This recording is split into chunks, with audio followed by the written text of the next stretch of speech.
1 João 4, verso 7 diz assim: Amados, amemo-nos uns aos outros, pois o amor procede de Deus. Aquele que ama é nascido de Deus e conhece a Deus. Quem não ama não conhece a Deus, porque Deus é amor. Foi assim que Deus manifestou o seu amor entre nós. Enviou o seu Filho unigênito ao mundo, para que pudéssemos viver por meio dele. Nisto consiste o amor, não em que nós tenhamos amado a Deus, mas em que Ele nos amou e enviou seu Filho como propiciação pelos nossos pecados. Pai, te damos graças, ó Deus, por neste momento estarmos diante da palavra do Senhor e carecemos, ó Deus, da iluminação do teu Santo Espírito, para que Ele, ó Deus, abra nossa mente, nos dê entendimento e abra o nosso coração para receber de bom grado a palavra do Senhor nessa noite. Em nome de Jesus, amém. O propósito de João nessa carta, ou nesse texto, é demonstrar que quem é nascido de Deus também amará como Deus ama. E esse é um tema recorrente na primeira carta de João, o amor. E ele vai demonstrar o que significa verdadeiramente amar os nossos irmãos. Por quê? Porque nessa igreja havia líderes e pessoas que estavam seguindo esses falsos líderes, que ensinavam um falso amor.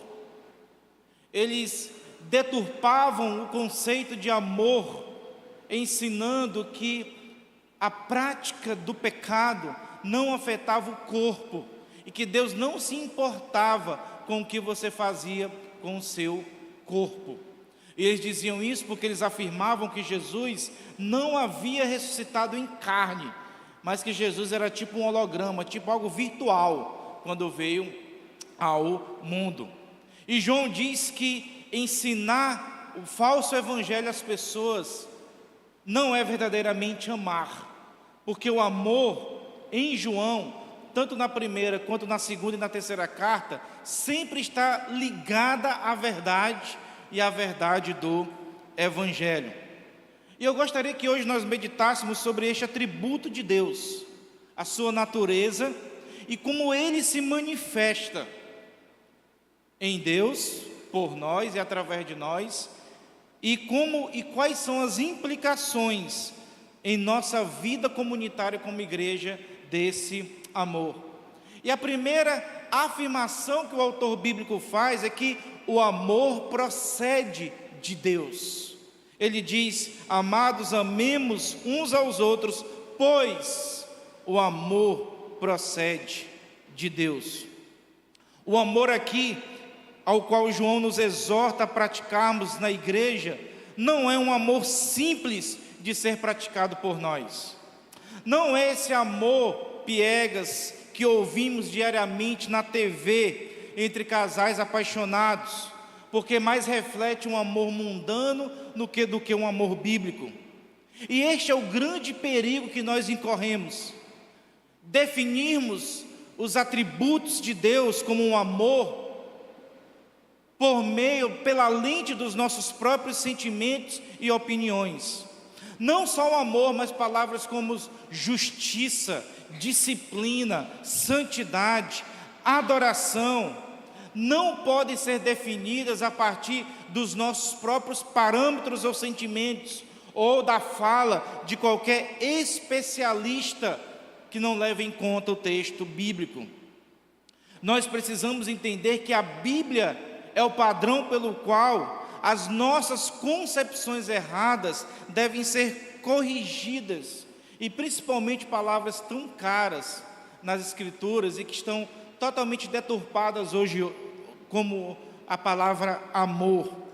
Não é no ser humano que nós encontramos o significado do verdadeiro amor, mas em Deus, porque João diz que o amor procede, tem origem em Deus e não em nós.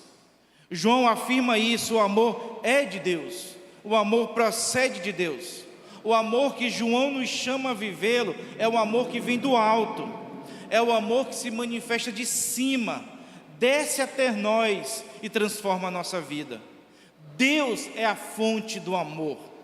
É em Deus que podemos corrigir as noções equivocadas do que significa amar.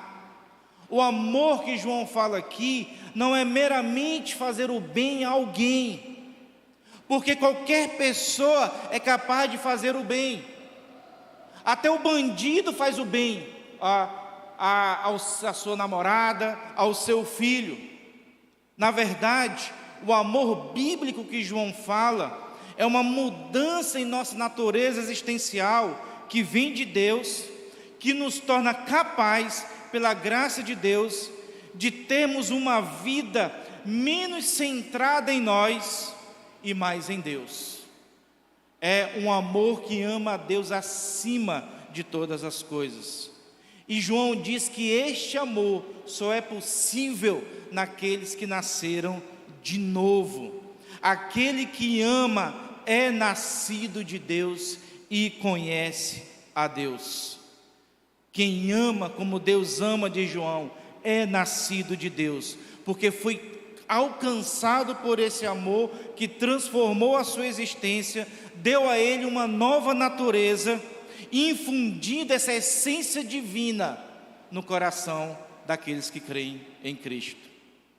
Porém, nós devemos ser cautelosos em achar que João está afirmando que qualquer pessoa que ama é nascido de Deus. Já ouviram a frase: para Deus o que importa é o amor, nas suas mais variadas formas? Ou outros que dizem assim: doutrina não é importante, o importante é amar. Ainda, onde há amor, Deus está. Já ouviram essas frases?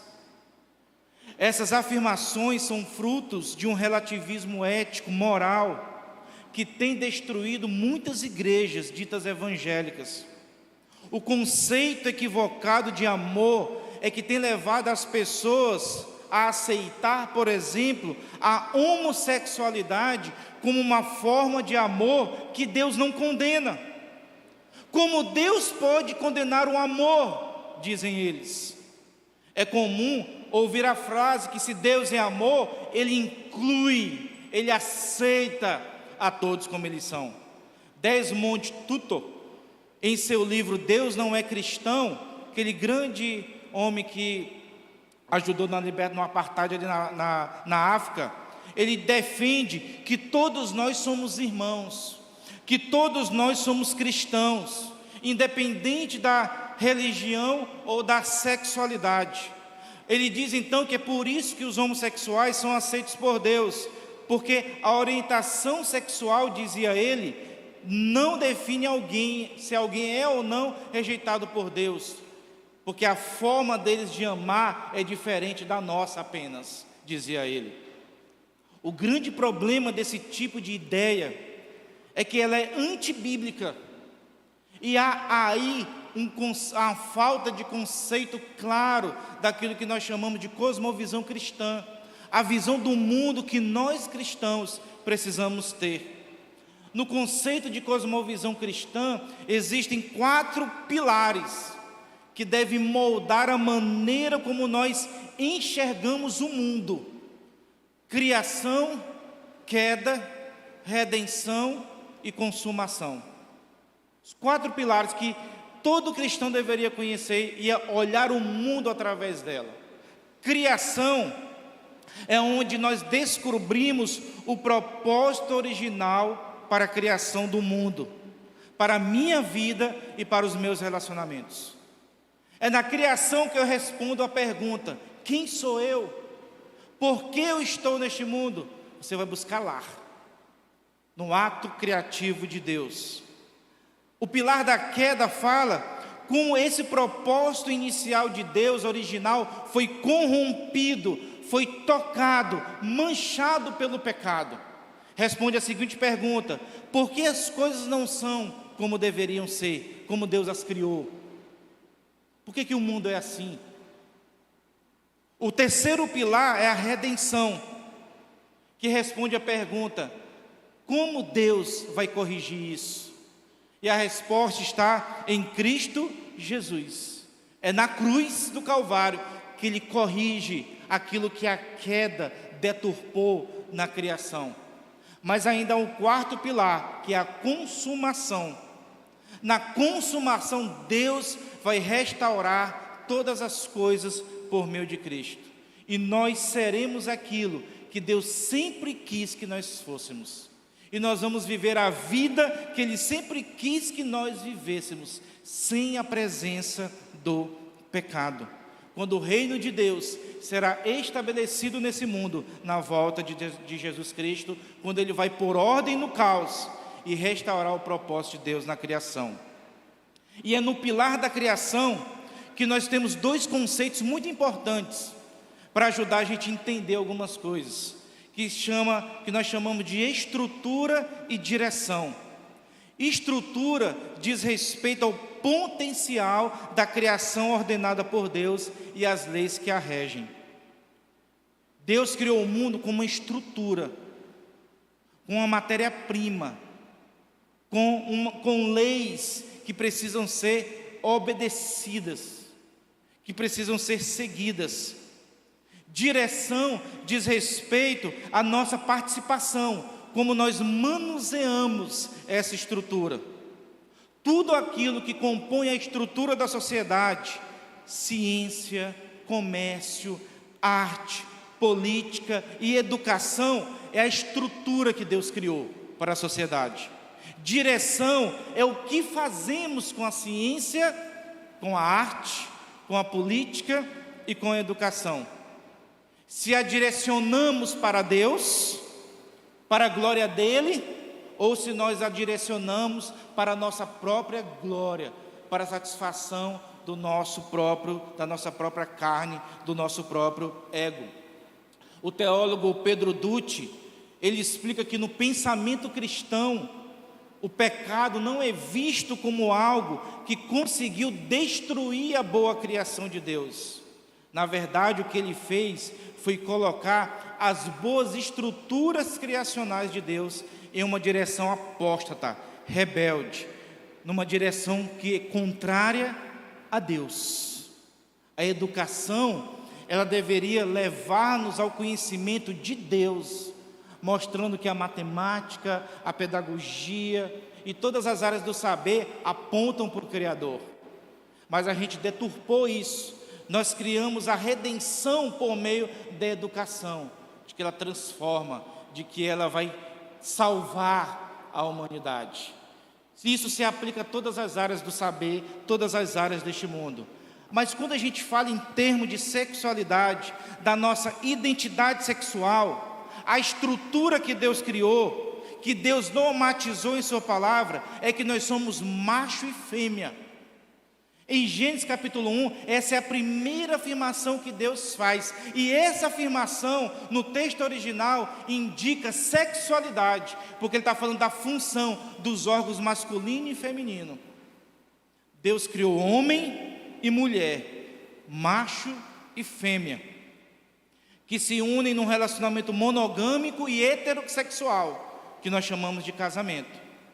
Biblicamente, um cristão não deveria chamar de casamento uma relação homossexual, porque a Bíblia chama de casamento que é uma relação entre um homem e uma mulher.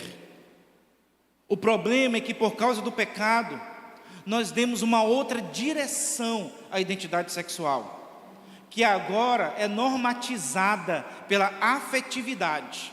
A ideia é, se há afeto, ali há um amor verdadeiro, ainda que seja de pessoas do mesmo sexo, porque Deus não é contra as relações afetivas, Deus não é contra o amor, mas nós precisamos entender que até os nossos afetos, os nossos amores, foram deturpados pelo pecado, que há em nós uma identidade também sexual corrompida.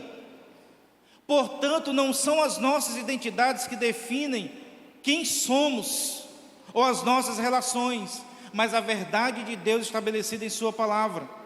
Da mesma forma, a heterossexualidade também foi deturpada pelo pecado. Quando a nossa atração sexual é direcionada de um adulto para uma criança, por exemplo, ainda que seja de um homem para uma menina, é deturpado. Nós chamamos isso de pedofilia. É um amor rebelde, apóstata. Ou quando um homem casado, uma mulher casada é infiel ao seu cônjuge, é também um amor deturpado. Deus não aprova. O importante é que eu amo um, mas também eu amo o outro. O importante é que nós nos amamos, né? O poliamor, por exemplo, não são deturpações que o pecado trouxe aos nossos afetos, porque a nossa identidade, os nossos afetos e a nossa sexualidade foram tocadas pelo pecado. E o que é seguir a Cristo? É colocar o amor de Deus e o amor a Deus acima dos nossos amores. É amar a Deus acima de nossos afetos. É lutar contra os nossos sentimentos, as nossas taras e inclinações pecaminosas por amor a Deus. Isso é que Jesus chama de negar a si mesmo. Isso é que Jesus chama de tomar a cruz. É você não ceder às inclinações do seu coração, que são pecaminosas, que são contrárias à palavra do Senhor. Dizer então que o amor procede de Deus é afirmar que Ele é a fonte, a origem do que é verdadeiramente o amor. O amor, segundo a Bíblia, é viver para Deus. Quando experimentamos do amor de Cristo, que nos liberta desses outros amores que tentam atrair o nosso coração para longe do amor real que está em Deus e em Cristo Jesus. E é por isso que nós vemos a importância da doutrina, porque ela dá fundamento para o que nós cremos. E o conceito de amor de Deus, ele é inclusivo, mas ele também é um amor exclusivo. É inclusivo porque Deus aceita toda e qualquer pessoa que se achega a Ele pela fé, confessando os seus pecados, demonstrando arrependimento e buscando em Deus graça para mortificar o pecado e viver em santidade para Deus. Deus aceita qualquer um que pela fé vem arrependido, confessando os seus pecados e dispostos a abandoná-lo. Nesse sentido, o amor de Deus é inclusivo.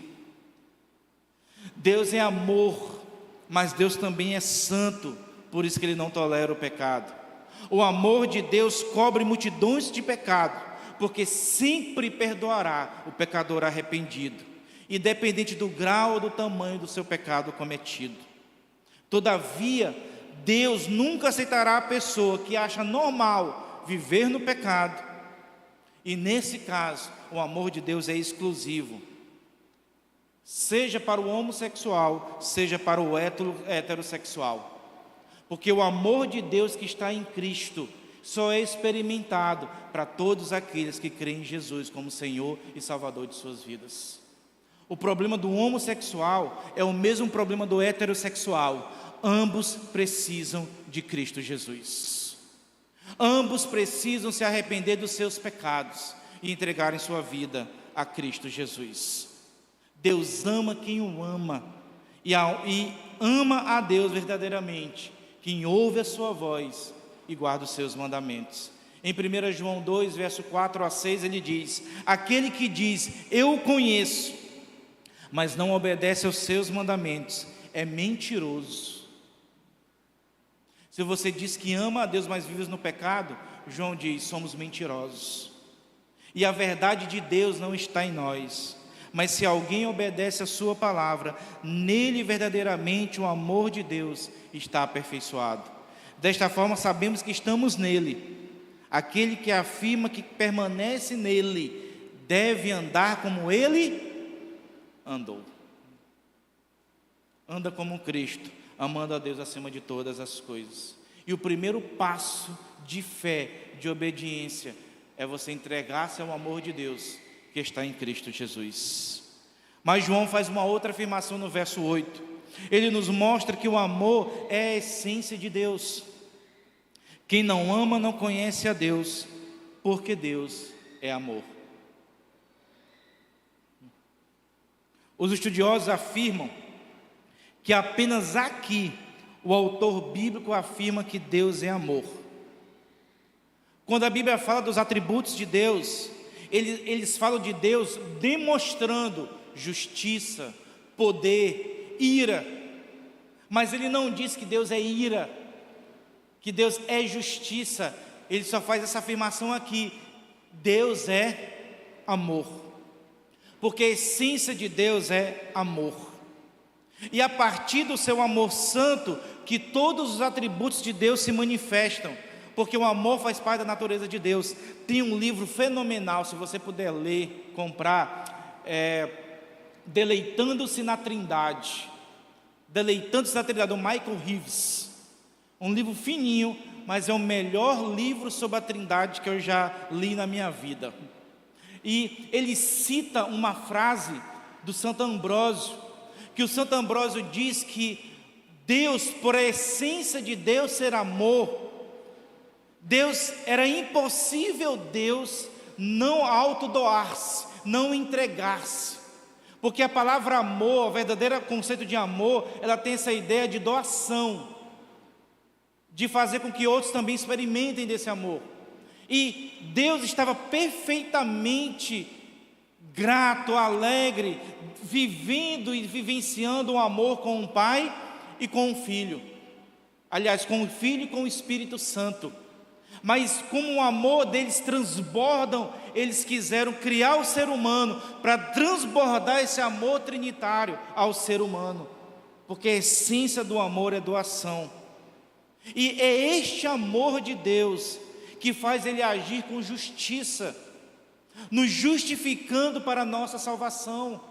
Eu amo esses seres humanos, mas eu preciso fazer algo, porque eu tenho que punir o pecado. Então eu vou punir o meu filho, para justificar por meio do meu filho as pessoas que eu amo. Por amor ele manifestou a justiça. Por amor a sua palavra e o seu nome é que faz com que Deus haja de maneira justa e íntegra para com seu povo, para com seus eleitos, nunca abandonando os seus eleitos. O amor de Deus é que faz com que o seu poder se tornasse em fraqueza para a nossa salvação. O amor de Deus é que faz ele agir com ira, não de forma arbitrária, mas sendo a resposta de Deus quando nós deturpamos o nosso relacionamento com Ele. Quando um pai manifesta disciplina, uma ira contra o seu filho, eu estou falando aqui da ira de uma maneira justa, disciplina o seu filho, não é porque ele odeia o seu filho, é porque ele ama e quer corrigir o seu filho daquela situação. Por isso que Deus faz isso. Ele, por nos amar, Ele toca em nós para que nós despertemos e nos voltemos para Ele. E isso deve trazer segurança para nós, visto que nos momentos mais difíceis que venhamos a experimentar na vida, se nós tivermos na cabeça, colocarmos no coração que Deus é amor, que Deus sempre age amorosamente, eu estarei seguro que ainda que eu seja disciplinado por Deus, que ainda que eu passe por sofrimentos, Deus nunca deixará de nos amar. Deus nunca deixará de agir amorosamente no favor daqueles que creem nele, naqueles que são seus filhos. Ainda que ele nos fira, ele o fará por amor. Dizer que Deus é amor é dizer que ele sempre agirá de modo amoroso, ainda que nós não entendamos a forma como ele age. E é por isso que a gente deve sempre confiar nele, independente do que aconteça.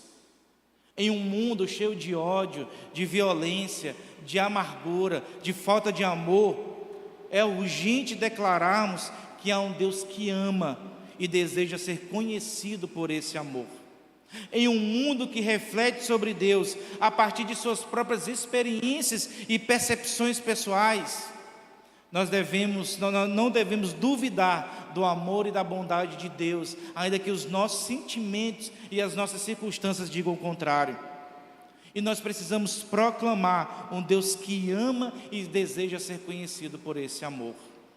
É necessário que nós possamos perceber que esse amor é algo que acontece em nós, é algo que nós só vivemos de verdade, que nós só experimentamos de verdade, quando nós somos inundados pelo amor de Deus, que derrama esse amor em nosso coração, e aí sim a gente percebe-o, a gente vive esse amor, e a gente vai pregar esse amor que nós vivemos.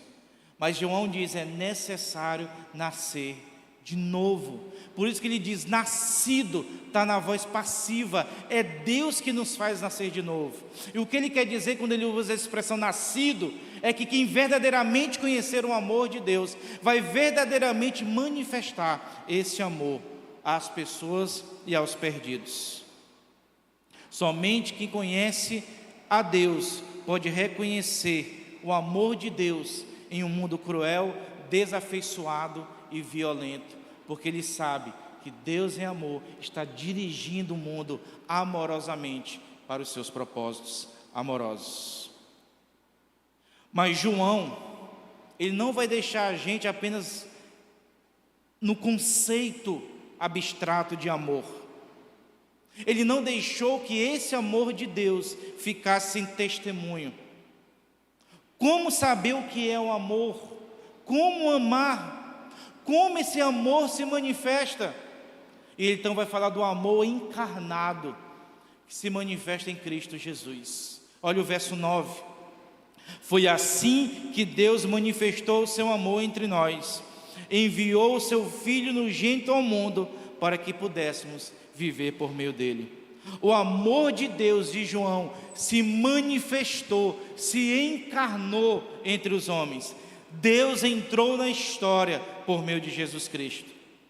Em um determinado momento, em um determinado local, em uma determinada hora, o amor de Deus encarnou. Nós não encontramos o amor em nós mesmos, olhando para dentro de nós, ou definimos o amor através de nossas próprias experiências ou percepções, mas nós olhamos para o amor encarnado em Jesus Cristo. E o que é que nós aprendemos sobre este amor? Ele diz que ele enviou este amor é doação, é entrega. Ele entregou por nós e para nós o seu Filho amado. O texto diz o seu Filho unigênito, o seu Filho único. E esse amor é um amor para o mundo, é um presente de Deus para o mundo. Meus irmãos e amigos, Deus tem um Filho, e aqui reside o grande mistério da Trindade. Desde a eternidade, Deus tem um relacionamento de amor com o seu Filho, que tem a mesma natureza dele. A palavra unigênito no grego, monogênesis, significa que Cristo é o único Filho da mesma natureza de Jesus. E o Espírito Santo, como dizia Agostinho, era o vínculo, ou é o vínculo de amor entre o Pai e o Filho, esse amor eterno que eles têm. Jesus é a alegria do Pai. O Pai é a alegria do Filho. Para Deus, o Pai, Jesus era o seu bem mais precioso, porque o Pai o amava desde a eternidade, e o Pai se alegrava dele desde a eternidade, porque Ele mesmo disse: esse é meu Filho amado em que eu tenho prazer. Não foi para o Romário que Deus olhou e disse assim: ele é o cara. Romário está enganado. Foi para Jesus que ele olhou e disse: é ele é o cara. É nele que eu me alegro. Esse é meu Filho amado, que eu darei ao mundo. Deus enviou o seu precioso Filho ao mundo, um mundo dos seres humanos pecadores, um mundo que jaz no maligno, um mundo da violência, do ódio, da falta de amor, da desonestidade, da corrupção, da desfaçatez, um mundo deformado, manchado e sujo pelo pecado. Foi a este mundo que Deus enviou o seu Filho. Você faria isso com seu filho? Você enviaria o seu filho para um lugar de estupradores, pedófilos, de guerras, de mortes?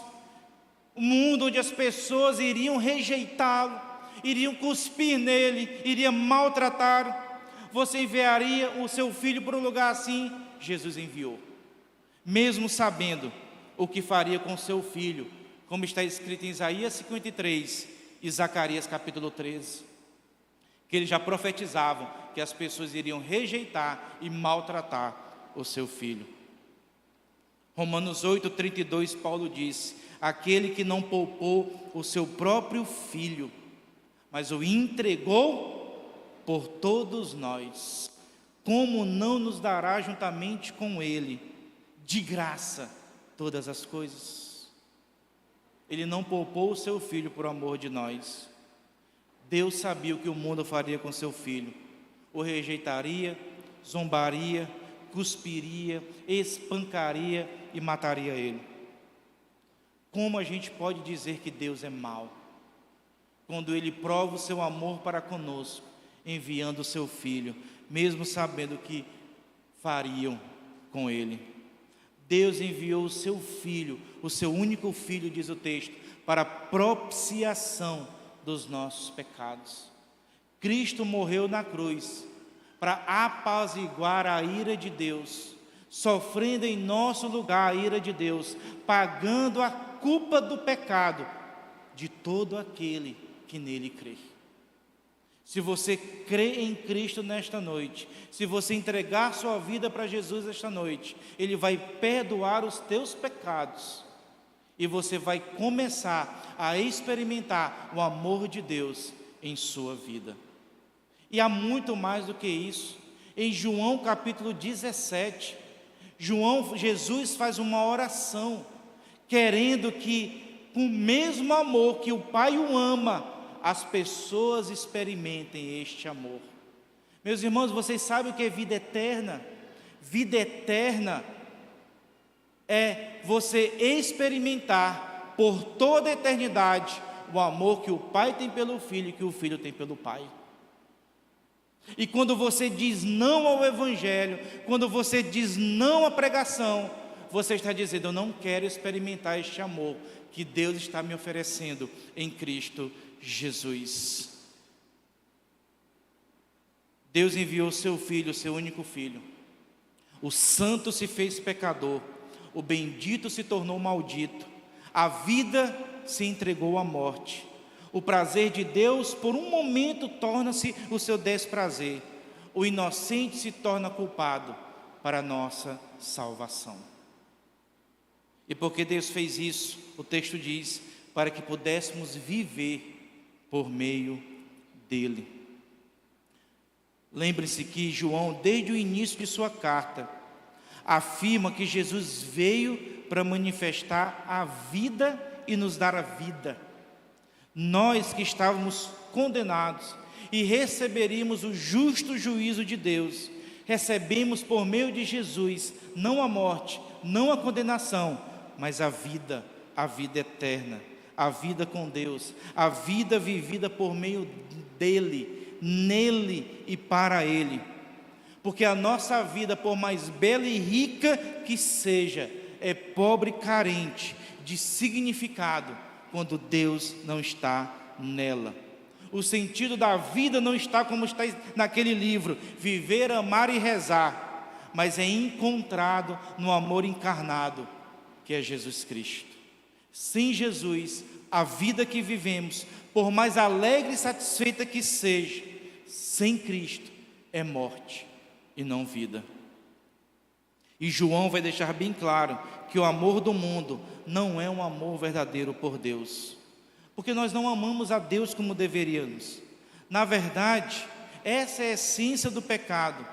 O ser humano, desde Adão, decidiu amar a si mesmo, as suas vontades, os seus prazeres, mais do que a Deus.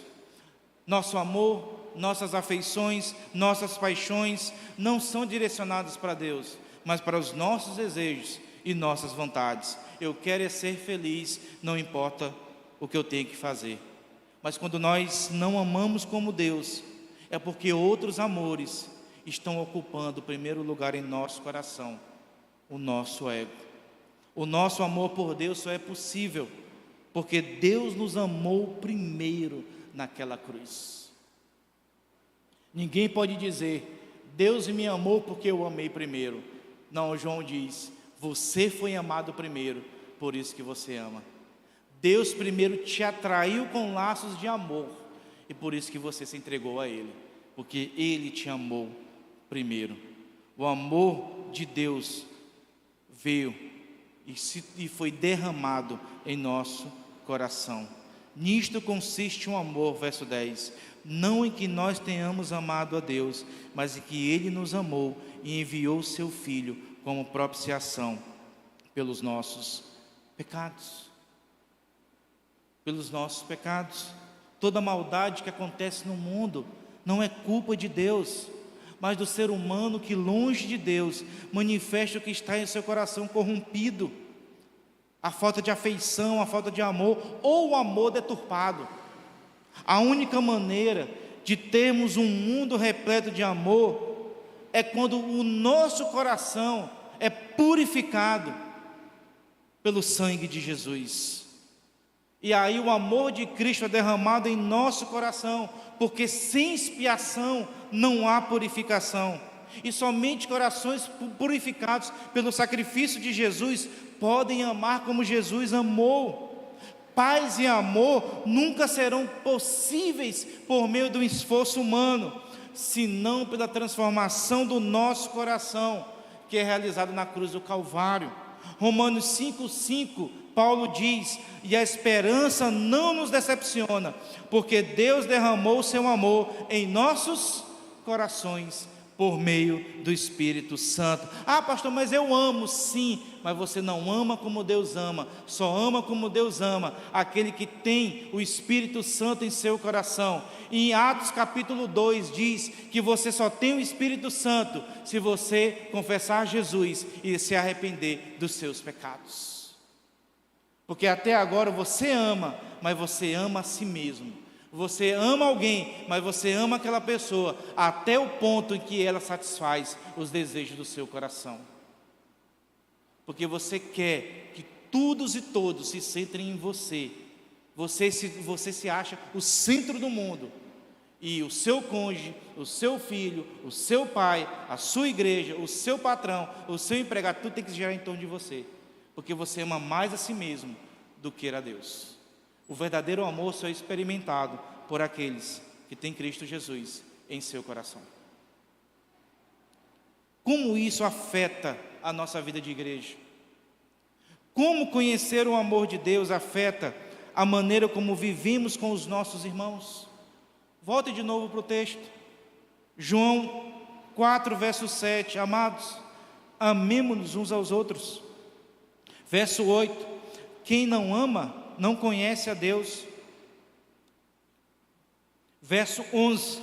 Amados, visto que Deus assim nos amou, nós também devemos amar uns aos outros. Primeira implicação: devemos ser conhecidos pelo amor. O cristão é alguém que manifesta o amor de Deus aos seus irmãos.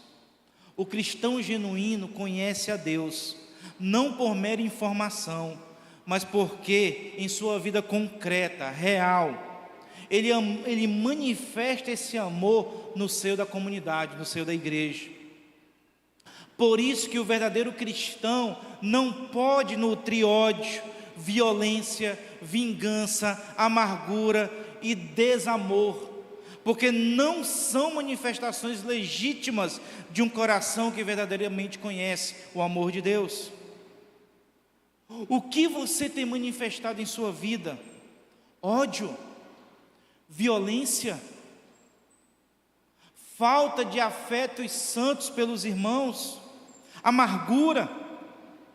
Ou você manifesta na sua vida perdão, graça e reconciliação?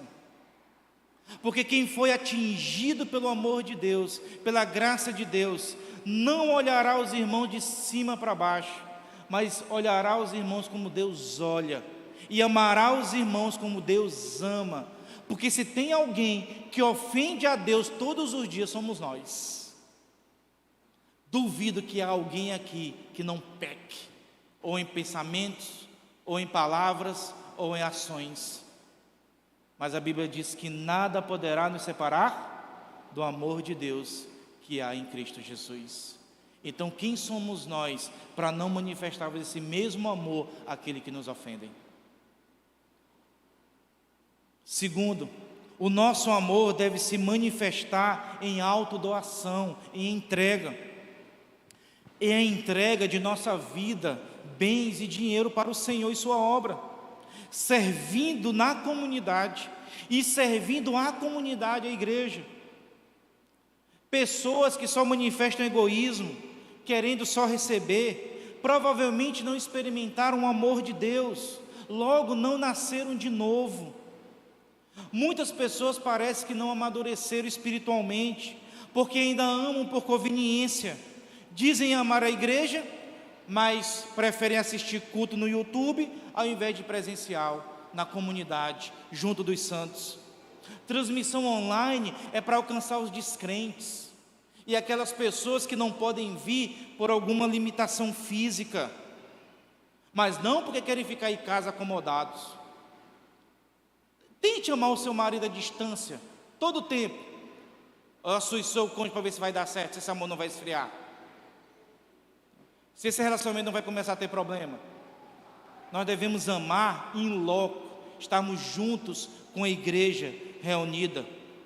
Outros dizem amar a igreja, mas não contribuem com seu dinheiro, não estão usando seus dons e talentos na comunidade, não discipulam, não abrem suas casas para a igreja, pois só querem receber, só querem ser servidos, desfrutar, sem participar, sem contribuir, sem servir, sem amar e vivenciar os conflitos que são naturais numa comunidade de pecadores.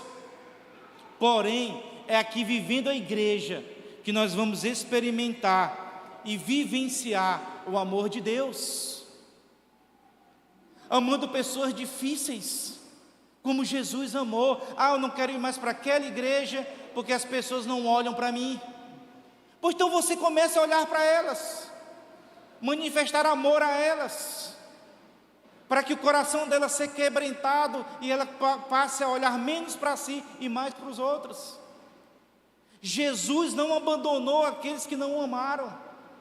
Jesus não abandonou a sua igreja quando todos correram fugindo dele.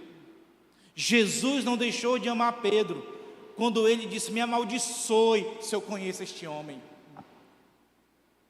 Porque igreja é lugar de pecadores, e é aqui que nós aprendemos a amar como Deus ama. É aqui que nós aprendemos a amar o jovem e o adulto, o rico e o pobre, pessoas com os mais diferentes problemas psicológicos e sociais, pessoas com cultura diferente da nossa. Igreja não é lugar para os iguais, não, igreja é lugar para os diferentes, para que a gente aprenda a se amar como Jesus nos ama. Nunca abandonou os que lhe abandonaram.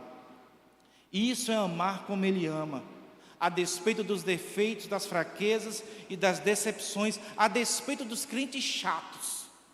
Nós vamos continuar servindo, amando e contribuindo com a igreja do Senhor, porque eu amo esta família, a família de Deus. O amor também é uma ação altruísta.